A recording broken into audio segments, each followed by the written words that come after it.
The spiral up method, what is it and how can it help you change your life? Because it does, and it will. So what actually is a spiral up method? This is something that I have created, and I'm going to show you how you can go from what used to cause you pain to cause you complete joy and encouragement. Encouragement? Probably the best word to use. So the spiral up method is something that I came up with that helps me going from essentially spiraling down is what we want to move away from. Spiraling down is you think a negative thought, and if you understand the belief cycle, it starts with a thought, which creates a feeling.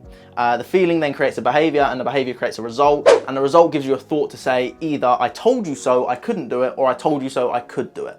So let's say it's a negative belief like you look stupid today, or you are stupid. That then goes to the feeling, which is I feel stupid, which then goes to a behavior, which is maybe not acting on anything, or you just act in a stupid way and you just feel negative about yourself and you put yourself down, which gives you the result of something happening that basically gives it back to the belief to say, I told you you were stupid. And then it goes round in a repetitive cycle, which ideally we don't want to get to.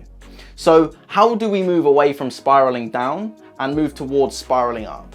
Now, if you do hypnosis with me, then it's much easier to really install that into your subconscious mind because, as we are aware, a subconscious behavior is something that runs as a habit, whereas a conscious behavior is something we can choose to do, but it's a little bit more difficult to comprehend because 95% of our life is run subconscious and 5% is conscious. So the 5% that we try to overrule the 95% is never going to win.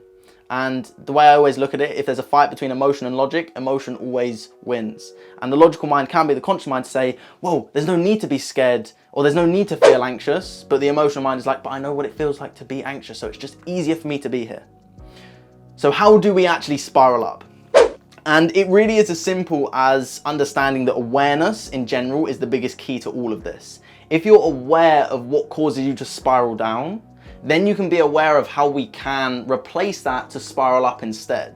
And obviously we start where we are. We've got to start where we are and be real with ourselves and say, okay, so these are the times that I actually spiral down, and these are the times that I can spiral up.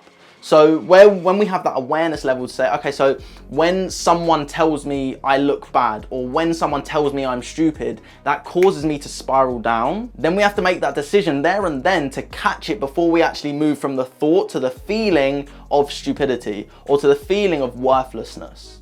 Because then once we hit the feeling and the behavior, once we hit that behavior, we sort of act out the result in itself. So we need to catch it just as the thought is there. It may not happen every time, first time, but all I recommend that you do is just start with awareness to understand where does this actually come from?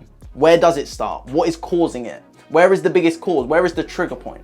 Because when you get the trigger, then you can begin to start making changes.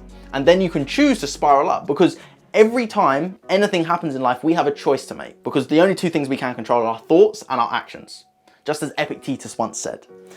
Our thoughts and our actions are the only two real things that we can control. We can't control the outcome. We can't control if I say something to someone. I can't control whether they're going to punch me in the face or not. They might just punch me in the face. Who knows? So once you've acknowledged the trigger and where it comes from, then it is your choice to focus on your thoughts and your actions. Obviously, start with your thoughts. It's a lot easier to think about something than it is to actively do something. But when you start to think about something in a certain way, you can start to do it in a different way. And obviously, if you do the same thing over and over again and expect a different result, like my man Albert Einstein said, it's the definition of insanity. So we've got to change our thoughts and our feelings. So if you want to use the spiral up method, send me a message so I can help you in more depth. But this video really explains it what it is. When something happens, we have a choice. You have a choice to make. Can you spiral up or can you spiral down? That choice is yours. I can't tell you to spiral up. I can't tell you to spiral down. Like you can't tell me to spiral down. I personally choose to spiral up, but I didn't get it first time every time. And still to this day, there's still times that I don't spiral up. But when I do catch it, then I choose to change my course of action from here to here, and I spiral up. So if you want to spiral up, start today. Make sure you subscribe today.